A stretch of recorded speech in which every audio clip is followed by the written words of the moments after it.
আচ্ছা, আমি পরিচয় করিয়ে দিই, ইনি জনাব তুহিন ভাই, বাংলা ক্যাটের এখানকার মালিক। হ্যাঁ, বাংলা ক্যাটের মালিক হ্যাঁ, তাই না? ডাইরেক্টর। হ্যাঁ, ও ডাইরেক্টর, ও ওয়ান্ডারফুল। মানে আমি ভীষণভাবে সারপ্রাইজড তুহিন ভাইয়ের সঙ্গে আজকে পরিচিত হতে পেরে, এবং আজকে বিশেষ করে বাংলা ট্র্যাক থেকে এসে এই সুন্দর পুকুর, রিসর্ট এবং এই চমৎকার জায়গাটি আমাকে ভীষণভাবে আন্দোলিত করছে। আমি তুহিন ভাইয়ের সঙ্গে একটু গল্প করতে চাই। তুহিন ভাই, এইটা সম্পর্কে একটু বলেন, আপনাদের এই প্রতিষ্ঠানটা সম্পর্কে। কোন প্রতিষ্ঠান? এই এটার যে জন্য? এইটা হ্যাঁ। জি, এটা প্রথম আম বাগান ছিল। আচ্ছা এটাকে পরে কেটে এটাকে আমি নিজে এটাকে সুন্দর করে করেছি। এটা আমার আচ্ছা। হাতের তৈরি জিনিস। এটা আচ্ছা আচ্ছা, এখানে আচ্ছা। যতটুকু দেখছেন আমার হাতের তৈরি। বাহ, এই আলহামদুলিল্লাহ। ডিজাইনটা পুরো আমার Fine. এটা একদম পুরোপুরি আপনাদের পারিবারিক ব্যক্তিগত, সম্পত্তি। পারিবারিক। জি, তো এটার কোনো নাম টাম দেননি? না, বাগান বাড়ি। শুধু বাগান বাড়ি। বাগান বাড়ি। তো জি, এখানে কি বাইরের লোকজন এসে কোনো প্রোগ্রাম করতে পারে, না শুধু নিজেরাই একবার করেন? নিজেদের লোক যদি তেমন হয়, যেমন আপনারা যদি বলেন বা নাজমা যদি বলেন আমরা পিকনিক করবো, তাহলে না করি না। কিন্তু বাইরে কোনো লোককে ভাড়া দিই না আমরা। আচ্ছা আচ্ছা আচ্ছা।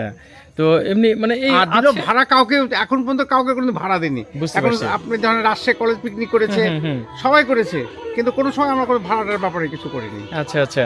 তো আরেকটা জিনিস, সেটা হলো এই যে প্রতিষ্ঠান, এত বড় প্রতিষ্ঠান করে রাখছেন, ভাড়াও দিচ্ছেন না, তো মূলত আনন্দটা কি? শুধু একটা বাগান নিজেদের বাগান আছে? আছে, আমাদের ফ্যামিলির লোক আসে, ঢাকা থেকে লোক আসে, আমার বোনের বান্ধবীরা আসে। আচ্ছা আমাদের বোন, আমার বোন কিন্তু প্রাইম ব্যাংকের চেয়ারম্যান, আচ্ছা প্রাইম ব্যাংকের মালিক। আচ্ছা আচ্ছা আচ্ছা। হ্যাঁ, প্রাইমের যত আছে, প্রাইম ব্যাংক, প্রাইম ইন্স্যুরেন্স, হ্যাঁ, প্রাইম হ্যাঁ, লাইফ হ্যাঁ। Insurance, prime university, prime eye hospital, সব উনি মালিক। উনি ক্যাটের মালিক। আলহামদুলিল্লাহ আলহামদুলিল্লাহ, এ তো বিরাট ব্যাপার। মানে আমি তো এখানে না আসলে এত কিছু জানতেই পারতাম না। তো খুবই সুন্দর এই বিশাল ব্যাপার। এখানে কি থাকারও জায়গাটা জি আছে? জি জি, সব আছে। এসে থাকতে পারেন হ্যাঁ, মাঝে হ্যাঁ, মাঝে? বাহ, কি সুন্দর। এইটার এরিয়া সম্পর্কে একটু বলেন তো। 43 বিঘা। 43 বিঘা বিঘা। এটা।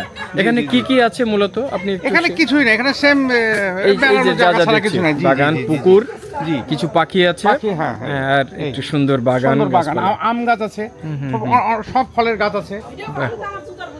অসংখ্য ধন্যবাদ তুহিন ভাই, আমি ভীষণভাবে গর্বিত এবং এই জায়গায় আসতে পেরে খুব আনন্দিত। সত্যি আমার খুব ভালো লাগছে। আসেন, আরো সামনে চলেন, সামনে আরো। চলেন সামনে যাই। এখানে সব লাইটিং হচ্ছে, এই দেখেন, সব এটা গোটা আলোকিত হবে এখন। ও, এইটাতে। হ্যাঁ, এই যে সব লাইট লাগাচ্ছে। হ্যাঁ।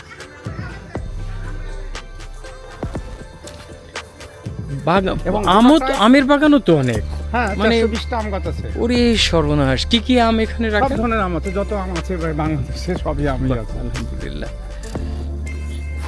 এবং এই আমগুলো একটাও বিক্রি হয় না, আচ্ছা সব আত্মীয় স্বজনকে বিলি করে দেওয়া হয়। এই আসেন।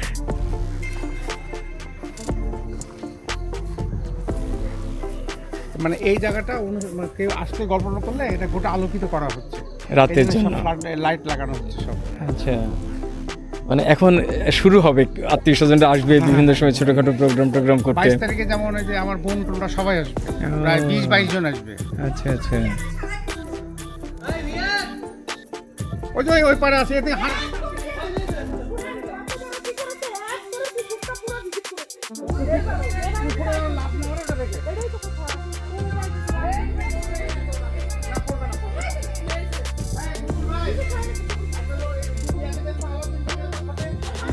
বন্ধুরা, অত্যন্ত আনন্দের সঙ্গে একটা বিষয় আপনাদের সঙ্গে শেয়ার করার জন্য এখন আমি এই ভিডিওটা অন করলাম। আমি এখন এই মুহূর্তে যেখানে আছি সেটি হলো রাজশাহীতে কাটাখালীর পাশে অবস্থিত যে বাংলা ট্র্যাক, অর্থাৎ ক্রিকেট একাডেমির যে প্রতিষ্ঠানটি, তাদেরই প্রতিষ্ঠান এই বাগান বাড়িটিও। প্রচুর পরিমাণে এখানে বাগান রয়েছে। তারপর মানুষ কতটা শৌখিন হলে এত চমৎকার একটি বাগান বাড়ি করতে পারে? অবশ্য এর জন্য অর্থেরও প্রয়োজন রয়েছে, কিন্তু অর্থ তো বহু মানুষেরই থাকে। কয়জন এরকম সুন্দর একটি জায়গা করে যেখানে বিনা লাভে শুধুমাত্র আনন্দ এবং তৃপ্তির জন্য এরকম একটি প্রতিষ্ঠান তৈরি করা হয়? আমরা ওইদিকে দেখেছি পুকুর পাড়টায়, ওখানে থাকার জায়গা রয়েছে, অর্থাৎ মানে থাকার যে রুমগুলো, সেখানে ড্রয়িং রুম থেকে শুরু করে লিভিং রুম সবই আছে, অ্যাটাচড বাথ আছে। তারপরে পাশে কিছু পশু, মানে গরু টরু কিছু পালন করা হয়, দু একটা, খুব বেশি না, শৌখিনভাবে যেটা হাঁস দেখলাম। এরকম সুন্দর সুন্দর কিছু প্রকল্প, এবং এই যে সবুজ ঘাসে আচ্ছাদিত চমৎকার একটি বাগান বাড়ি। এবং এই বাগান বাড়িতে অদ্ভুত একটা ব্যাপার, এখানে দোলনা দেখতে পাচ্ছি। এরকম আমরা দোলনা ওই পুকুর পাড়েও দেখলাম। এবং অদ্ভুত একটি ব্যাপার হলো এই দোলনাগুলোর উপরে সব ফোম দিয়ে গদি বানানো আছে। এটি খুবই রেয়ার ঘটনা, কোথাও দোলনাতে আমরা এরকম কিছু দেখতে পাই না। কি অদ্ভুত সুন্দর দোলনাও রাখা আছে এই বাগানের মধ্যে। এখানে এসে চমৎকার কিছুটা সময় কাটানো সম্ভব। ও ভাই ভাই লাগলো না। আমি আসলে এই প্রতিষ্ঠানটি সম্পর্কে খুব বেশি কিছু জানতাম না। আমার এক পরিচিত জন বা আত্মীয় যাই বলি, তাদের মাধ্যমে এই ভদ্রলোক অর্থাৎ তুহিন ভাইয়ের সঙ্গে পরিচিত হবার সুযোগ পেলাম এবং তার যে মূল প্রতিষ্ঠান যেখানে উনি ম্যানেজারিয়াল দায়িত্ব পালন করছেন সেটি হলো বাংলা ট্র্যাক ক্রিকেট একাডেমি, যেটি কাটাখালীর পাশে আপনারা শুনলেন একটু আগেই। এই বাংলা ট্র্যাক হলো বাংলা ক্যাটের একটি অঙ্গ প্রতিষ্ঠান।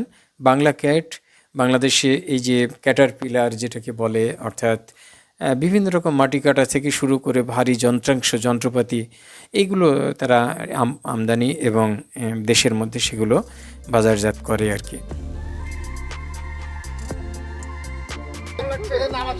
অসাধারণ, সত্যি আমি বলতে পারবো না। এবং আমি এখনো তো রেডি হয়নি, এই রাস্তা দিয়ে মাঝে মাঝে, রেডি হয়নি, তাই না, চলছে কাজ, এই যে কাজগুলো রং হচ্ছে দেখছেন না, সব রং হচ্ছে, কাজ চলছে, রঙের কাজ চলছে সব। কিছু রেয়ার গাছ নাকি এখানে আছে শুনলাম। যেমন কিছু না বললো একটা ছেলে ওখানে, বললো কাঠবাদাম আছে, তেজপাতা টেজপাতা কি কিছু শুনলাম, দারচিনি, হ্যাঁ হ্যাঁ এইগুলাই। সবই আছে।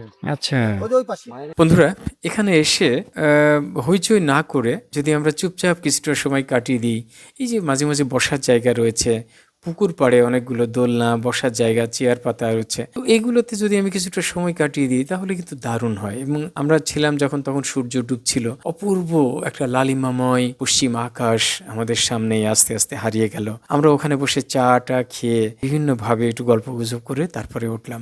তো এই জায়গাটি সবার জন্য উন্মুক্ত নয়, পরিচিত লোকদের জন্য উন্মুক্ত, কিন্তু আমার ভালো লেগেছে একটি পরিবার তাদের নিজেদের কিছু অর্থ খরচ করে এমন সুন্দর একটি জায়গা করেছেন নিজেদের বিনোদনের জন্য। ধন্যবাদ, ভালো থাকবেন, আল্লাহ হাফেজ।